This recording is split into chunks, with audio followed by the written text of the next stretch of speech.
وہ قافلہ کہتا ہے جلدی سے بھاگو یہاں سے، کہیں اس بچے کو لو اور بھاگو، کہیں کوئی پکڑ نہ لے، اس کے والدین نہ آ جائیں، اس کے رشتہ دار نہ آ جائیں۔ وہ مصر میں جا کے بیچتے ہیں اونے پونے دام، کیوں کہ ان کو تو ایسے ہی اٹھا لیا انہوں نے۔ اللہ تعالیٰ نے جہاں پہنچانا تھا پہنچا دیا، وہاں جو تربیت ہونی تھی وہ ہوئی، پھر بہت بڑی آزمائش وہاں آپ نے دیکھی، اور اس آزمائش میں بھی آپ نے جس طرح پاکیزگی اور اپنے عصمت کو بچانے کا کام کیا، وہ تاریخ میں مثال رہے گی۔ اور پھر آپ دیکھیں اللہ تعالیٰ نے، وہ کہتے ہیں کتنی بڑی بات ہے، کتنی بڑی بات ہے، کبھی سوچیں تو صحیح، کہتے ہیں اللہ میں جیل میں رہنا پسند کروں گا لیکن ان عورتوں کے اس کا مکر کا میں شکار نہیں ہونا چاہتا۔ ہے کوئی آدمی جو اپنی سیرت، کردار اور عصمت کو بچانے کے لیے جیل میں جانا پسند کرے لیکن اس گندے ماحول سے اپنے آپ کو آلودہ نہ کرے؟ اللہ اکبر، اللہ اکبر۔ صورت بڑی لاجواب ہے، کاش ہم قرآن کو سمجھ کے پڑھیں۔ آپ ذرا اس پس منظر میں آپ دیکھیں کہ اللہ تعالیٰ فرما رہے ہیں اپنے نبی سے، آیت نمبر 102 میں، ذالک من انباء الغیب نوحی الیک، اے نبی صلی اللہ علیہ وسلم یہ قصہ غیب کی خبروں میں سے ہے جو ہم تم پر وحی کر رہے ہیں۔ سوال کنہوں نے کس مقصد کے لیے پوچھا؟ رب نے 100% ٹھیک جواب، اور پھر اس جواب کو ان کے اوپر اطلاق کر کے نبی کریم صلی اللہ علیہ وآلہ وسلم کو اپنا مستقبل بھی بتا دیا۔ یہ ہے وحی کا کمال، یہ ہے رب کے پیغام کتنے پرفیکٹ ہوتے ہیں۔ ذالک من انباء الغیب نوحی الیک، اے نبی صلی اللہ علیہ وسلم یہ ہیں وہ غیب کی خبریں جو ہم تم پر وحی کر رہے ہیں۔ ما کنت لدیہم، آپ تو ان کے پاس اس وقت موجود ہی نہ تھے، اذ اجمعوا امرہم وہم یمکرون، اور کس وقت؟ جب یوسف کے بھائیوں نے آپس میں اتفاق کر کے مکر یعنی سازش کی تھی۔ آپ تو اس زمانے میں پیدا بھی نہیں ہوئے تھے، لیکن رب العالمین نے آپ کو وہ پورا واقعہ منو ان اپنے اطلاق کے ساتھ سمجھا دیا۔ تو دیکھا آپ نے کہ قرآن اور اللہ کا کلام کس طرح بات کرنے کا انداز دیکھ لیں، کوئی اس کو انسان کر نہیں سکتا۔ قرآن نے چیلنج کیا ہے، لاؤ ایک صورت بنا کے اس کی۔ میں پھر پوری آیت کا ترجمہ کر دیتا ہوں۔ ذالک من انباء الغیب نوحی الیک، اے نبی صلی اللہ علیہ وسلم یہ قصہ غیب کی خبروں میں سے ہے جو ہم تم پر وحی کر رہے ہیں۔ وما کنت لدیہم، اور آپ ان کے اس وقت موجود نہیں تھے، اذ اجمعوا جب وہ جمع ہو کر، وَإِذَا أَجْمَعُوا أَمْرَهُمْ وَهُمْ يَمْكُرُونَ جب وہ اکٹھے ہو کر اس سازش پر اتفاق کر رہے تھے۔ کوئی سوال، کوئی کامنٹس آیت نمبر 103 پر؟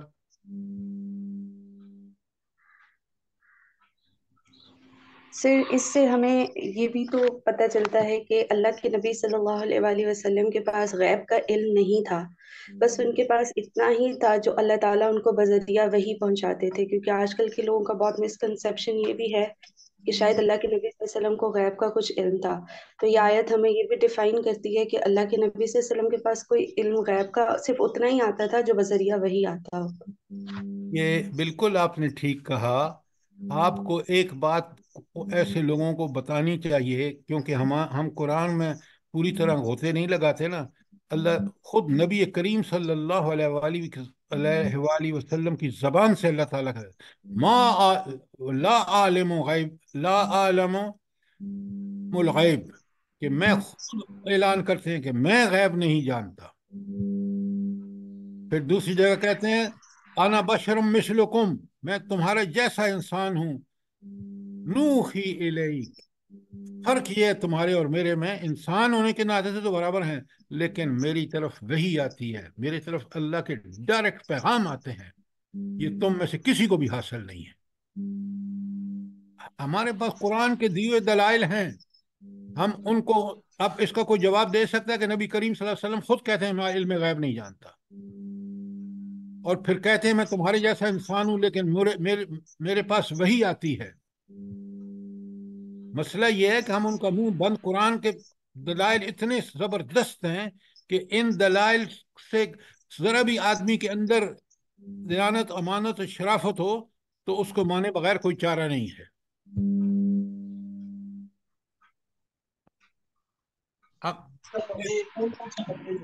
آپ کو ایک کام کرنا چاہیے جو میں نے کیا الحمدللہ، شرح صدر اسی طرح ہوتا ہے کہ آپ اس مضمون پہ جتنی آیات ہیں نا ان آیات کو اکٹھا کر لیں، پھر آپ کو جو کانسیپٹ بنے گا، پھر جو آپ کو یقین خود ہوگا پہلے، وہ ایسا حاصل ہوگا کہ پھر آپ اس مسئلے پر آپ کو کسی اور حجت کی، دلیل کی ضرورت نہیں رہے گی۔ اور پھر جب آپ کا یہ یقین ہوگا، اور انہی دلائل جو اتنے فطری ہیں، جیسے میں اس معاملے میں آپ دیکھ رہے ہیں کہ خود اعلان کرا رہا ہے اللہ تعالیٰ حضور نبی کریم صلی اللہ علیہ وسلم سے، لا عالم الغیب، پھر آپ اس کو بیان بھی کر سکیں گے اور آپ سامنے والے کا منہ بھی بند کر سکیں گے۔ سر اور جی سر جیسے حضرت ابراہیم علیہ السلام کا ذکر ہوا، سر قرآن میں بہت ساری جگہ پہ ان کے نام کے ساتھ آتا ہے کہ وہ یکسو تھے، تو پلیز اس ورڈ کو تھوڑا سا ایکسپلین کر دیں کہ یکسو کیا ہوتا ہے؟ یہ یکسو آپ حضرت ابراہیم کے بارے علیہ الصلوۃ والسلام کے بارے میں کہہ رہے ہیں؟ جی جی۔ اچھا، یکسو کہتے ہیں جو بالکل اس کا فوکس ہو، ایک ہدف ہو، اور اس ہدف کی طرف نہ ادھر دیکھے نہ ادھر دیکھے، پوری توجہ اس کی اس ہدف کو حاصل کرنے میں ہو۔ حضرت ابراہیم علیہ السلام کا ہدف کیا تھا؟ میں نے اللہ کے ہر حکم کو ماننا ہے، لہذا آپ دیکھ لیں، آگ میں جانا ہو، بچے کو ذبح کرنا ہو، کوئی معاملہ ہو، اس ہدف میں بالکل وہ پورے یکسو تھے۔ توحید کے تقاضوں کو پورا کرنے میں وہ بالکل یکسو ہیں، فوکسڈ ہیں، اس ہدف سے نہ ادھر ہوتے ہیں نہ ادھر ہوتے ہیں۔ مومن کو اسی طرح یکسو ہونا چاہیے، ہر جو صاحب ایمان ہے، کہ مجھے وہی کام کرنا ہے جو میرے رب نے مجھے حکم دیا ہے، نہ میں ادھر ہٹوں گا نہ ادھر ہٹوں گا۔ اب یکسو کے معنی آگے سمجھ آپ کو؟ جی سر، جزاک اللہ خیر۔ سر جی ایک بات پوچھنی بھی ہے سر جی، یہاں پر قرآن کی بھی تصدیق ہو رہی ہے جس کو وہ جھٹلا رہے تھے، اور نبی کریم صلی اللہ علیہ وسلم کی نبوت کی بھی تصدیق ہو رہی ہے اس آیت میں، آپ ایسے ہی ہے؟ بالکل ٹھیک کہہ رہے ہیں، لیکن انہوں نے تو ماننا تھا ہی نہیں، وہ تو آپ کو زج کرنے کے لیے سوال کر رہے تھے۔ ہمارے لیے بالکل آپ ٹھیک کہہ رہے ہیں کہ ہمارے لیے سب ثبوت اس آیت میں موجود ہیں کہ آپ اللہ کے نبی تھے، آپ کو وحی آتی تھی، اس لیے آپ نے یہ پورا واقعہ من و ان بیان کر دیا جس کا آپ کو سرے سے علم ہی نہیں تھا، یہ بذریعہ وحی آپ کو ملا۔ جی بات ٹھیک ہے کلیئر ہے؟ سر جی، سر جی جزاک اللہ۔ اچھا، اب اگلی آیت دیکھیں، 103۔ سر یہ ولو ہرستا بھی مومنین، ذرا اس کو ذرا واضح کر۔ میں نے تو ابھی پڑھی نہیں ہے، یہ ابھی پڑھ رہا ہوں۔ سر یہ 103 آیت پڑھی ہے آپ نے؟ نہیں نہیں، میں نے تو آپ کے سامنے 102 پڑھی ہے، اب 103 پہ آئیے۔ وما اکثر الناس سے، یہ وہی ہے جس کو آپ سوال کر رہے ہیں۔ وما اکثر الناس سے ولو حرست بمؤمنین، مگر تم خواہ کتنا ہی چاہو، ان میں سے اکثر لوگ مان کر دینے والے نہیں، یہ ایمان نہیں لائیں گے۔ اے نبی صلی اللہ علیہ وسلم، آپ جتنا بھی چاہیں ان میں سے کچھ لوگ ایمان نہیں لائیں گے۔ کیا مطلب ہے؟ آپ ان کے سامنے جتنے مرضی دلائل دے دیں، کچھ لوگ ایسے ہیں کہ وہ اس پر ایمان نہیں لائیں گے۔ آپ بڑے غور سے سنیے، بہت اچھا سوال کیا آپ نے۔ ایمان لانے کے لیے آپ یہ دیکھیں کہ مکے والے نبی کریم صلی اللہ علیہ وسلم کو مانتے ہیں، یہ صادق بھی ہیں اور امین بھی ہیں، پورا مکہ مانتا ہے۔ آپ اس واقعے کو دیکھیں نا، جب وہ حجر اسود کی دوبارہ تنصیب کر رہے تھے، رکھنے کا مسئلہ تھا، پوری دنیا نے نعرے لگائے کہ جب انہوں نے دیکھا کہ نبی کریم صلی اللہ علیہ وسلم اس دروازے سے آ رہے ہیں تو وہ فیصلہ ٹھیک کریں گے۔ لیکن جو ہی آپ نے اعلان فرمایا نبوت کا اور اللہ تعالیٰ کی توحید کا اعلان کیا، تو اس مکے کی اکثریت 99% لوگ جو تھے وہ آپ کے خلاف ہو گئے۔ کیوں؟ یہ یاد رکھیں، جب انسان برائی پر کر کر کے اپنے دل کو مطمئن کر لیتا ہے، اپنے اندر سے وہ جو فطری جذبہ اللہ نے رکھا ہے نیکی کی پہچان اور برائی کو برا سمجھنا، نیکی کو اچھے سمجھنا، جب وہ مٹا دیتا ہے، پھر وہ اس کا اتنا عادی ہو جاتا ہے کہ وہ انبیاء کی دعوت کا انکار کر کے ہی رہ سکتا ہے، اور وہ انکار کرتا ہے۔ بالکل آج آپ اپنے ملک میں دیکھ لیں، دور مت جائیں، اکثریت کو دیکھ لیں، اگر یہ ایمان والے ہوتے تو ہم ایسے بددیانت، جھوٹے، مکار نہ ہوتے۔ تو اکثریت اس لیے ایمان نہیں لاتی کہ انہوں نے اپنے حق کو قبول کرنے کی صلاحیت ختم کر دی ہے۔ نوٹ کریں، اکثریت اس لیے ایمان نہیں لاتی کہ انہوں نے اپنے اندر جو صلاحیت تھی ایمان کو قبول کرنے کی، وہ انہوں نے ختم کر دی ہے، اس کو باقی نہیں رہنے دیا، کر کر کے برائیاں، اپنی فطرت کو برائی پہ آمادہ کر لیا ہے۔ حالانکہ اللہ تعالیٰ نے فطرت کو پیدا ہی اس طرح کیا کہ اس کو نیکی اچھی لگتی ہے، برائی بری لگتی ہے، نیکی کرنے میں مزہ آتا ہے، برائی سے نفس لوامہ ٹوکتا ہے، جو اندر نفس لوامہ اللہ نے بنایا ہے۔ بڑا اہم سوال تھا، قرآن نے اس 4-5 حرفوں میں، لفظوں میں جواب دے دیا کہ اکثریت، اور اس کے ساتھ یہاں خود نبی کریم صلی اللہ علیہ وآلہ وسلم کو تسلی دی ہے اللہ نے کہ آپ جتنا چاہیں وہ یہ ایمان نہیں لائیں گے۔ کیوں؟ انہوں نے اپنی فطرت کو مسخ کر دیا ہے، ان میں اب وہ صلاحیت باقی نہیں رہی کہ یہ حق کو قبول کرے۔ کیوں؟ ان کا نظریہ، ان کا عمل اب سارا لوٹ مار اس پہ بنا ہوا ہے۔ کاش آپ آنکھیں کھول کے دیکھیں، ہمارے ملک میں جو کچھ ہو رہا ہے نا، وہ سارا کا سارا کسی انسان بھی نہیں کر سکتا۔ وہ انسان جو اپنی فطرت صالح پہ ہو، نہ قانون، نہ کوئی پاس قیامت کا لحاظ، نہ دنیا میں انسانوں کی طرح کا بیہیویئر ہمارے اندر نہیں ہے، کہ ہم نے وہ صلاحیت گم کر دی ہے، کر کر کے برائیاں۔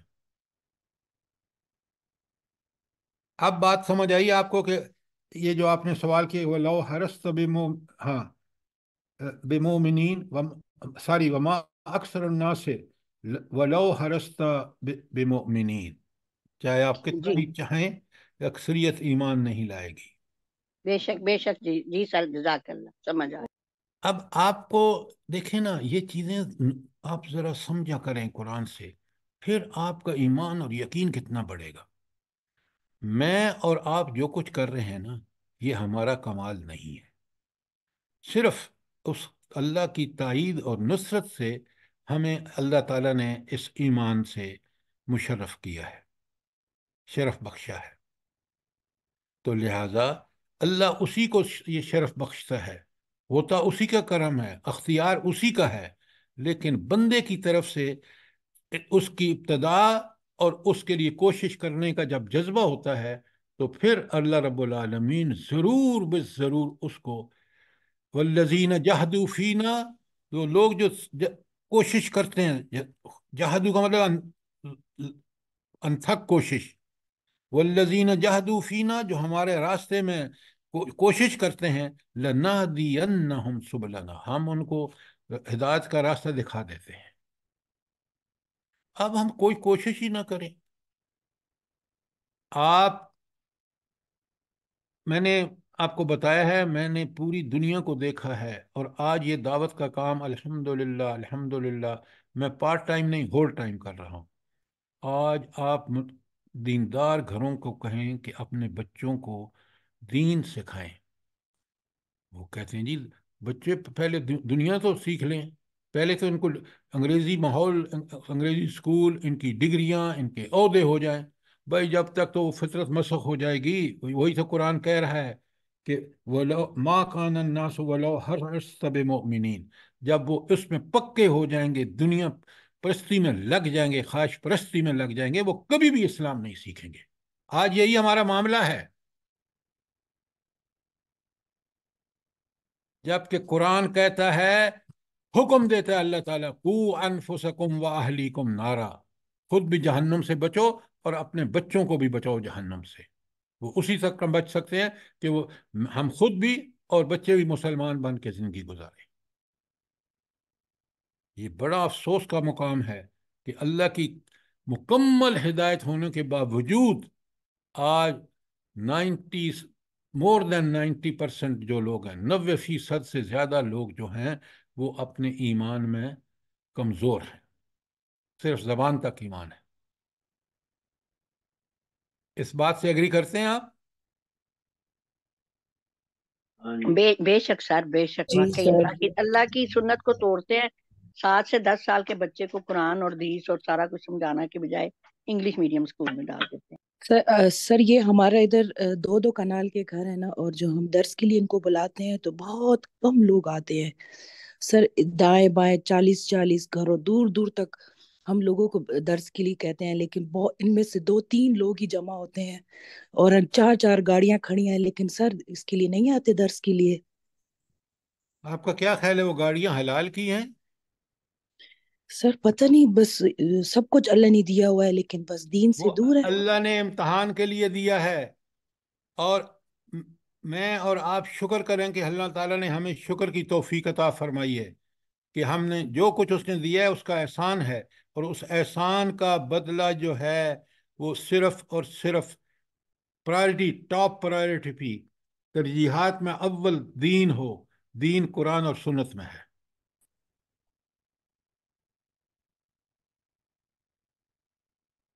تو اب ہم چلتے ہیں آیت نمبر 105 پہ، نہیں سوری، 104۔ 104 پہ۔ جی اچھا، اب یہاں ذرا اس حالات کو بالکل اس میں چلے جائیے، اس کو اپنے پیش نظر رکھیے کہ ایک طرف نبی کریم صلی اللہ علیہ وآلہ وسلم سیرت و کردار دیکھ لیں، وہ ان کو خود کہتے ہیں نبوت سے پہلے کہ آپ صادق بھی ہیں اور امین بھی ہیں۔ اور یہود جو ہیں ان کی بدبختی دیکھیں، ان کے ساری تورات اور انجیل بار بار ان سے کہہ رہی ہے کہ ایک نبی آئے گا، اور اللہ تعالیٰ نے انبیاء سے بھی عہد لیا، اور ان کی امتوں سے بھی عہد تھرو انبیاء ہے۔ کیا عہد تھا؟ کہ اللہ تعالیٰ سے انہوں نے، اللہ تعالیٰ نے عہد لیا ان انبیاء سے کہ میرے بعد، تمہارے بعد جب بھی کوئی نبی آئے، تم نے اس کو بالکل ٹھیک ٹھیک ماننے کا حق ادا کرنا ہے، اس کا دست و بازو بننا ہے۔ ہونا تو یہ چاہیے تھا کہ بنی اسرائیل اپنے اگر تورات اور انجیل پر بھی ان کا ایمان ہے تو پھر ان کو چاہیے تھا کہ وہ فوراً نبی کریم صلی اللہ علیہ وآلہ وسلم کی اپنی کتابوں کی ہدایت کی بنیاد پر ایمان لاتے۔ لیکن آپ دیکھ رہے ہیں کس طرح مخالفت کر رہے ہیں، کس طرح اپنی کتابوں کو پس پشت ڈال کے نبی کریم صلی اللہ علیہ وسلم کی مخالفت کر رہے ہیں، کس طرح مشرکین مکہ کے دست و بازو بن رہے ہیں۔ تو اللہ تعالیٰ اپنے نبی کو پھر تسلی دیتے ہیں کہ اللہ فرماتے ہیں وَمَا تَسْأَلُهُمْ عَلَيْهِ مِنْ أَجْرٍ، آپ تو اس کے بدلے میں جو ایسا نظام زندگی ان کو دے رہے ہیں، بتا رہے ہیں کہ جس نظام زندگی میں ان کو جو ہے وہ سراسر ان کی بہتری ہے دنیا اور آخرت میں، اور یہ سارا کام بلا اجر آپ کر رہے ہیں، اور یہ جو کتاب اللہ کی قرآن مجید ہے، اور جو حضور نبی کریم صلی اللہ علیہ وسلم کی احادیث مبارکہ ہیں، وہ تو کیا ہے؟ ان ہوا الا ذکر للعالمین، یہ تو نصیحت ہے سارے جہانوں کے لیے، قیامت تک کے لیے اب یہ نصیحت ہے۔ یہی وہ نصیحت ہے جس پہ عمل کر کے انسان دنیا میں بھی کامیاب ہو سکتا ہے اور آخرت میں بھی۔ آج دیکھ لیں آپ، ہم نے اس نصیحت، اس قرآن و سنت کو چھوڑا ہے، ذلت اور پستی کی انتہا دیکھ لیں۔ کس طرح اس ملک میں مظلوم ترین لوگوں کو جیلوں میں ڈالا جاتا ہے، مارا پیٹا جاتا ہے، آپ کے سامنے ہے سب۔ یہ وہ چیزیں ہیں جو اللہ کے عذاب کا باعث ہوتی ہیں، اور اگر ہم نہ سنبھلے، یقین مانیں اللہ کی سنت بالکل یہی ہے کہ مہلت پر بھی اگر کوئی قوم معافی مانگ کے توبہ تائب ہو کے اللہ کی طرف رجوع نہیں کرتی، تو پھر اللہ اس کو ضرور بے ضرور، سنت اللہ کی۔ اللہ ہمیں جلد از جلد اس بات کو سمجھنے کی توفیق عطا فرمائے۔ تو اللہ تعالیٰ اپنے نبی سے کہہ رہے ہیں کہ ما تسألہم علیہ من اجر، اس ساری انتھک کوشش آپ کے مخالفتوں کے باوجود آپ ان سے کوئی اجر تو نہیں مانگ رہے کہ وہ ان کو کوئی چٹی دینی پڑ رہی ہے، نعوذ باللہ۔ ان ہوا الا ذکر للعالمین، جس کام کی طرف بلا رہے ہیں، جس قرآن کی طرف بلا رہے ہیں، وہ تو نصیحت ہے۔ وہ نصیحت بھی کس کی طرف سے ہے؟ رب کی طرف سے ہے، اور سارے جہانوں کے لیے تا قیامت ہے۔ کتنی بڑی تسلی اور کتنا بڑا سبق ہے ہمارے لیے، تسلی نبی کریم صلی اللہ علیہ وسلم کے لیے۔ کوئی سوال، کوئی کامنٹ؟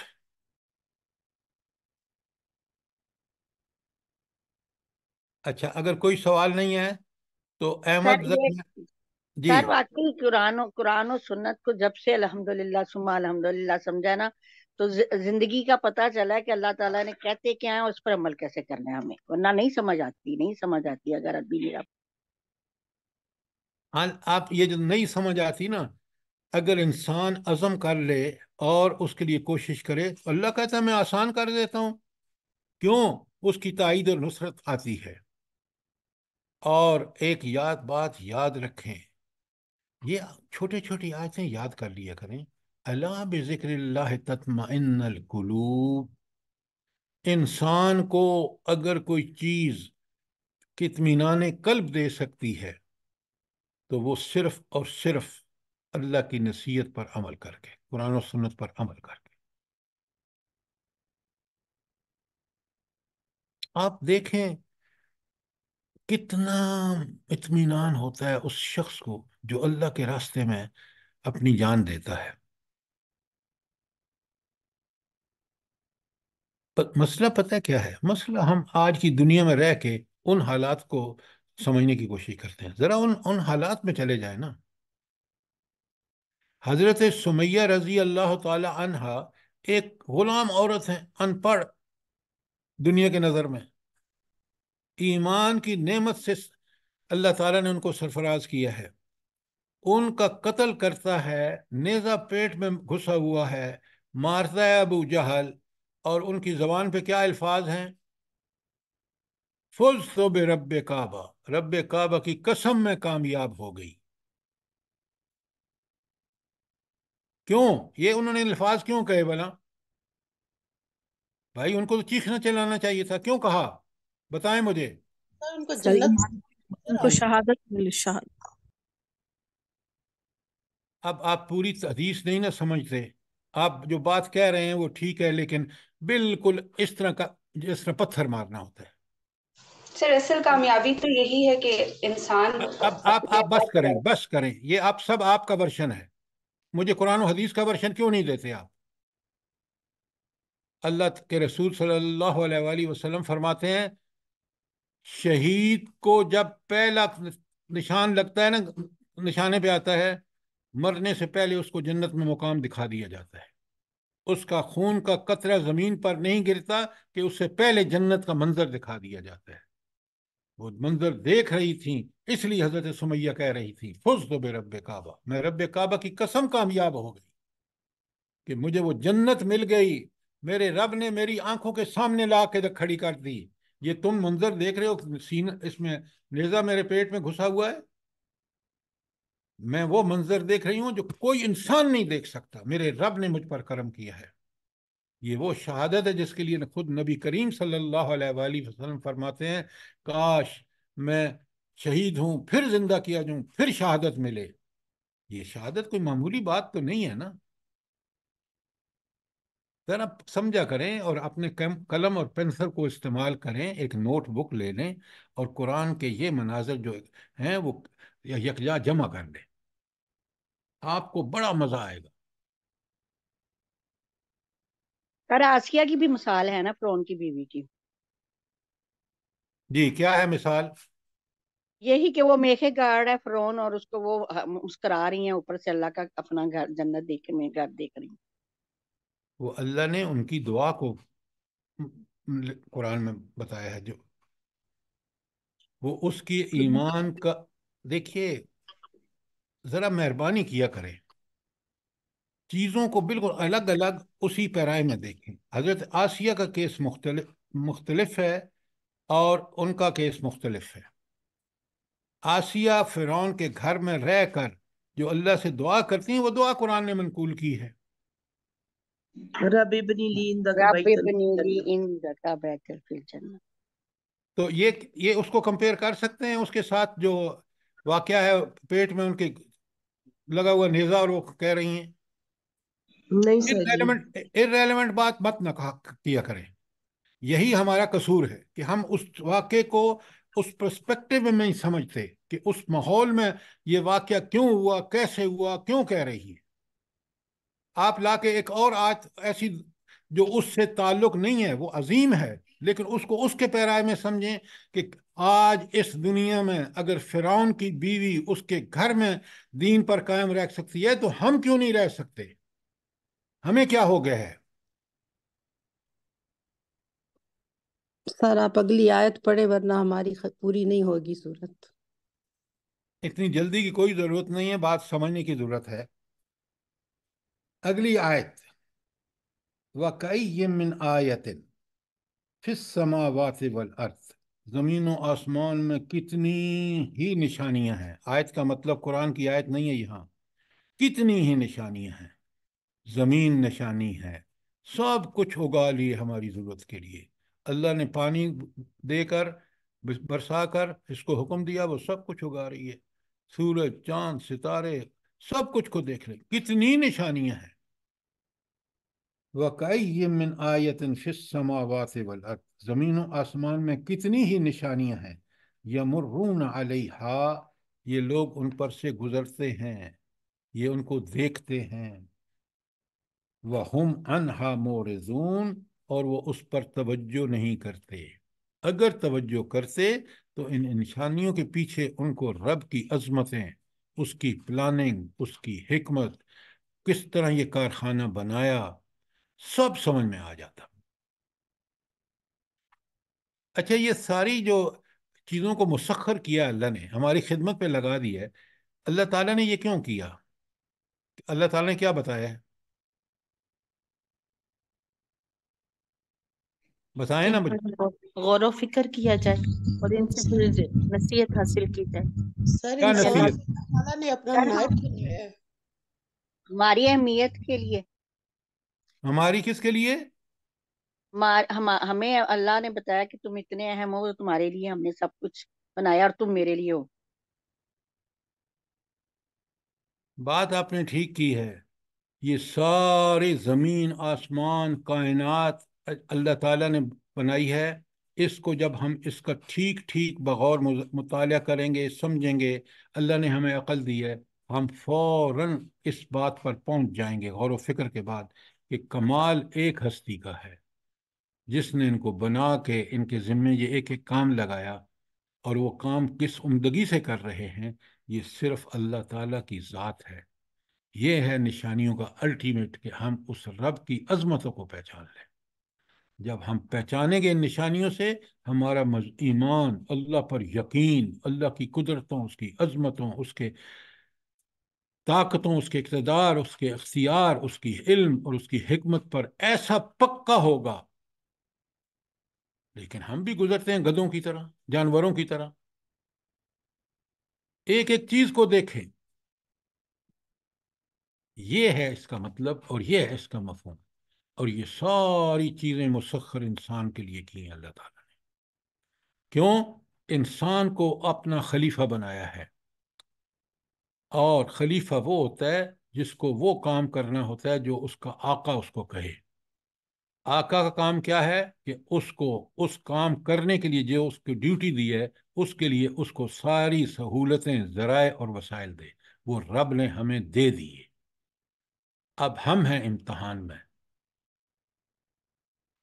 تو یہ ان لوگوں کے لیے آیت ہے جو نبیوں سے کہتے تھے نشانیاں لاؤ، لاؤ نشانیاں، جادو کر کے دکھاؤ. حضرت نبی کریم صلی اللہ علیہ وسلم سے کہتے ہیں کہ موسیٰ کے پاس تو اتنی نشانیاں آئی تھیں، عیسیٰ کے پاس آپ تو نشانیاں لے کے آئے. نعوذ باللہ. قرآن کہہ رہا ہے قدم قدم پر نشانیاں ہیں، زمین و آسمان کو دیکھو، غور کرو. کتنی زبردست آیت ہے. تو اگر آدمی حقیقت کی جستجو کرے اور ان نشانیوں کے ذریعے سے اس کا سراغ لگائے، اس معاملے میں اکثر انسان غفلت برت رہے ہیں. اور یہی غفلت ہے جس نے ہمیں گمراہی میں ڈال دیا ہے. اگر دلوں پر یہ کفل نہ چڑھا لیا گیا ہو تو انبیاء کی بات کو سمجھنا اور اس سے رہنمائی ان کی رہنمائی سے فائدہ اٹھانا اس قدر مشکل نہ ہو. کتنی پیاری آیت ہے. کوئی سوال جو آیت 105 کے بارے میں ہو؟ اب آئیے آیت نمبر 106. وَمَا يُؤْمِنُ أَكْثَرُهُمْ، ان میں سے اکثر اللہ کو مانتے ہیں مگر إِلَّا وَهُمْ مُشْرِكُونَ، مگر اس طرح کہ اس کے ساتھ دوسروں کو شریک ٹھہراتے ہیں. بالکل یہ مثال ہم پر صادق آتی ہے اس وقت مشرکین مکہ پر کہ ہم اقرار سب کرتے ہیں کہ اللہ، زبان سے بھی کہتے ہیں اللہ سپریم ہے، عمل میں اس چیز کو کبھی پریکٹس نہیں کرتے، کبھی بھی نہیں کرتے. کرتے ہیں تو پارشلی کہ چلو نماز کا بھی موڈ آیا تو پڑھ لی، جمعے کی پڑھ لی، عید کی پڑھ لی، سود بھی کھا رہے ہیں، سب کچھ کر رہے ہیں. میں نے 1000 دفعہ آپ کے سامنے پڑھی ہے سورہ بقرہ کی آیت 85. افتؤمنون ببعض الکتاب وتکفرون ببعض، تم قرآن کی کچھ چیزوں پر ایمان لاتے ہو اور کچھ پر ایمان نہیں لاتے ہو. فمن یفعل منکم ذالک، تم میں سے جو یہ کرے گا، دین پر جزوی کچھ مان لیا کچھ نہ مانا. ومن یفعل منکم ذالک، تم میں سے جو یہ کام کرے گا، الا خزی فی الحیات الدنیا، اس کے لیے دنیا میں ذلت، و یوم قیامت یردون الی اشد العذاب، اور قیامت کے دن سخت ترین عذاب کی طرف لوٹائے جائیں گے. یعنی دین پر جزوی عمل کرنے والے دنیا اور آخرت میں دونوں میں ذلیل ہو. مجھے کسی ثبوت کی آپ کو دینے کی ضرورت نہیں. آپ اپنے ملک کو دیکھ لیں، آج امت مسلمہ کو دیکھ لیں. یہ ہے جزوی عمل کرنے کا نتیجہ کہ ذلت. ہماری پٹائی کون کر رہے ہیں؟ سب سے اللہ کے مغضوب جو یہودی اور عیسائی ہیں. کیوں؟ اس لیے کہ ہم نے جزوی دین پر عمل کیا. اور اللہ حکم دیتے ہیں سورہ بقرہ کی آیت 208 میں، یہ لکھ لیں. پہلی ایک جو میں نے پہلی پڑھی ہے وہ بقرہ کی 85 ہے، یہ بقرہ کی 208 ہے. کتنا پیارا حکم ہے رب العالمین. ادخلوا فی السلم کافہ، پورے کے پورے دین میں داخل ہو جاؤ. ہر معاملے میں، ہر جگہ، ہر وقت آپ کو کوئی بھی معاملہ ہو، سیاسی، معاشرتی، معاشی، اخلاقی، عبادت کے لحاظ سے، عقیدے کے لحاظ سے، وہ سارے کے سارے کامل اور اکمل طریقے سے ہمیں قرآن و سنت سے لینے ہوں گے اور اس پہ عمل کرنا. یہ ہے قرآن کا میسج. اچھا، اب ایمان لاتے ہیں اور پھر ساتھ شرک بھی کرتے ہیں. کیا مطلب ہے؟ بہت آسان ہے. آپ دیکھیں نا، دعویٰ ایمان کا ہے اور پھر ساتھ عمل نہ کرنے کا بھی جواز. وہ فلاں صاحب چھڑا لیں گے جی، نبی کریم صلی اللہ علیہ وآلہ وسلم ہمیں چھڑا لیں گے. بھائی آپ دیکھ رہے ہیں کہ قرآن بار بار کہہ رہا ہے آمنوا وعملوا الصالحات، یہ کرائٹیریا ایک ہوگا. ایسی کسی سفارش کا وجود قرآن میں نہیں ہے کہ جس میں کوئی شخص اللہ کی اجازت کے بغیر وہاں کھڑا اور کہے کہ میرے مریدوں کو چھوڑ دو. وہ تو خود مصیبت میں ہوں گے. لہذا پہلا کہ بہت سارے لوگ مشرک ہیں، یہ ہے ہمارا مشرک بننے کا ذریعہ صلہ، کہ ہم نعوذ باللہ اب جیسے یہاں ہم رشوت دے کے کوئی سواری لڑا کے، وہاں وہاں بالکل نہیں ہوگا. ہاں صرف ان کیسز میں جو مارجنل کیسز ہوں گے، کہ پاس نمبر 50 تھے اس کے 48 یا 49 آ گئے، اس کو اللہ تعالیٰ جو ہے وہ پھر اس کے لیے جو ہے معافی ہوگی. اس کے نیک اعمال میں جس میں مثلا اگر روزہ یا قرآن سے اس کا تعلق ہے تو وہ اس کو فائدہ دے گا. اس کو اللہ تعالیٰ سفارش کرنے کی اجازت دیں گے. خود حضور نبی کریم صلی اللہ علیہ وآلہ وسلم سے کس قدر محبت، آپ کی سنتوں پر کس قدر عمل کیا، اللہ تعالیٰ ان کو بھی اجازت دیں گے کہ وہ بھی ہماری یہ جائز سفارش ہے. اور وہ باقی ساری کی ساری جو ہیں قرآن کہتا ہے اس کا وجود ہی کوئی نہیں. تو آپ کو یہ بات سمجھ آ گئی آیت 106 میں کہ یہ کہ ایمان لانے والے بھی اکثر مشرک ہیں؟ کوئی سوال، کوئی کامنٹ؟ آیت نمبر 107، افآمنوا ان تأتیہم غاشیۃ من عذاب اللہ، کیا یہ لوگ مطمئن ہو گئیں گے کہ اللہ تعالیٰ کا عذاب، ہاں کیا یہ لوگ مطمئن ہو گئے ہیں کہ اللہ تعالیٰ کا کوئی عذاب انہیں دبوچ لے؟ کیوں؟ یہ کس کا معاملہ ہے؟ منکرین عذاب کو دھمکی دی جا رہی ہے.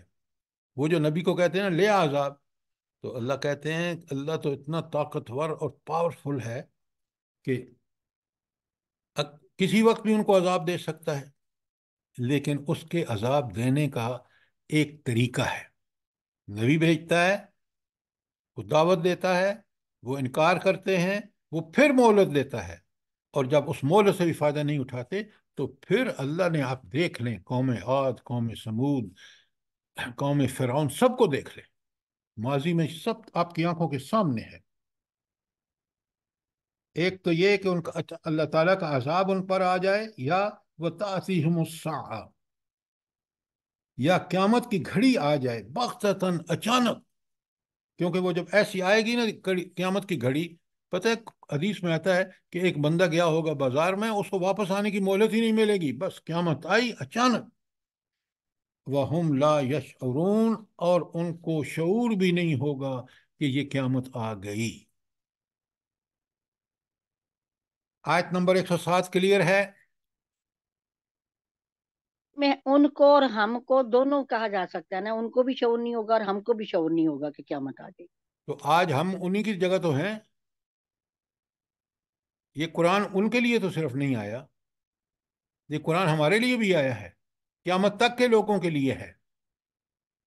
اس لیے جب میں پڑھ رہا ہوں تو میں ان میں شامل ہوں، مجھے ہدایت دی جا رہی ہے. اب شرک سے برات کا اعلان، بڑی پیاری آیت، ہر آیت پیاری ہے. آپ دیکھ رہے ہیں 108، کل ہٰذِہِ سبیلی، اے نبی اعلان کرو، ہٰذِہِ سبیلی، یہ ہے میرا راستہ، ادعو الی اللہ، میں اللہ کی طرف بلا رہا ہوں، تمہیں دعوت اللہ دے رہا ہوں، علی بصیرتن، پوری بصیرت کے ساتھ، پوری روشنی کے ساتھ، انا، میں بھی، ومن اتبعنی، اور وہ لوگ بھی جو میرے ساتھی ہیں، میں اور میرے صحابہ پوری روشنی کے ساتھ یہ دعوت دے رہے ہیں، اور یہی رب کا راستہ ہے. آپ ذرا بڑے غور سے سنیے کہ یہ دعوت کو اللہ کے رسول کہتے ہیں کہ میں پوری بصیرت سے یہ دعوت دے رہا ہوں، دعوت اللہ. تو بصیرت کا مطلب کیا ہے؟ کہ نمبر 1 لکھیں کہ یہ دعوت پوری دلائل کے ساتھ ہے. نمبر 2، یہ دعوت غیر معقول نہیں ہے، یہ تمہاری فطرت کی آواز ہے. اس دعوت میں نیکی کرنا اور برائی سے بچنے کی دعوت ہے، یہ تمہاری فطرت کا بھی تقاضا ہے. اور دوسری بات یہ کہ نہ صرف سراسر معقول، مدلل، فطرت کی آواز اور علم کی پوری روشنی لیے ہوئے ہے. یہ ہے دعوت اسلام، یہ ہے اس کی کمال.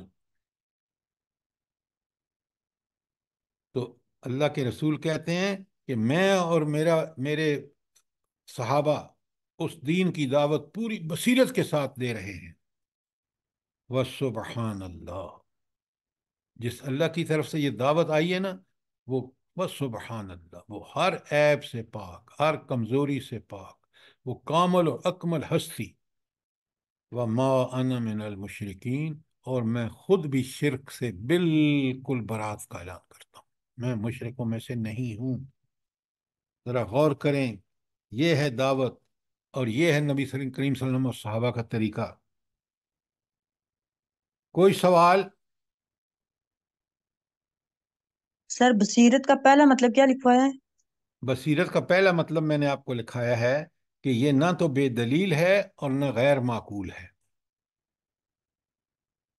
بلکہ سراسر معقول، مدلل، فطرت کی آواز اور علم کی پوری روشنی لیے ہوئے ہے. جی جزاک اللہ. اچھا، تو یہ ہے وہ دین جس کی دعوت ہم دینے جا رہے ہیں.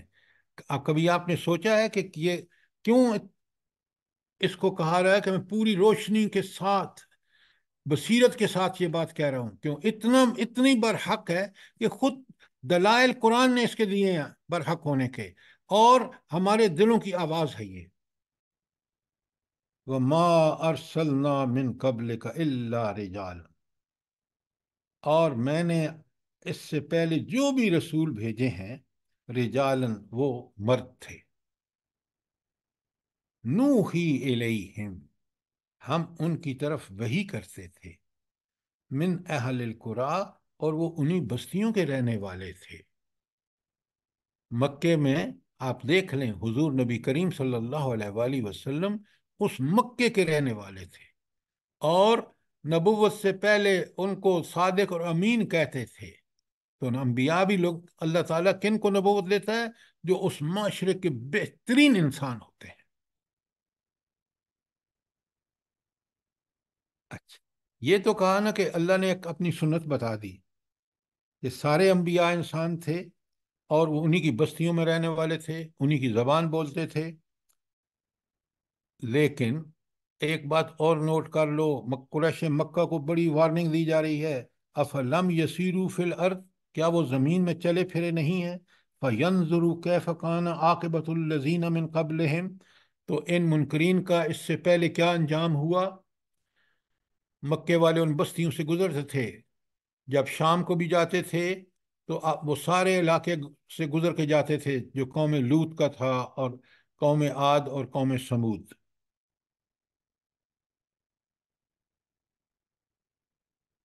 تو پھر میں پڑھ رہا ہوں، وما ارسلنا من قبلک، ہم نے آپ سے پہلے نہیں بھیجے، الا مگر، کون؟ رجالن، مرد، نوحی الیہم، ہم ان کی طرف وحی کرتے تھے.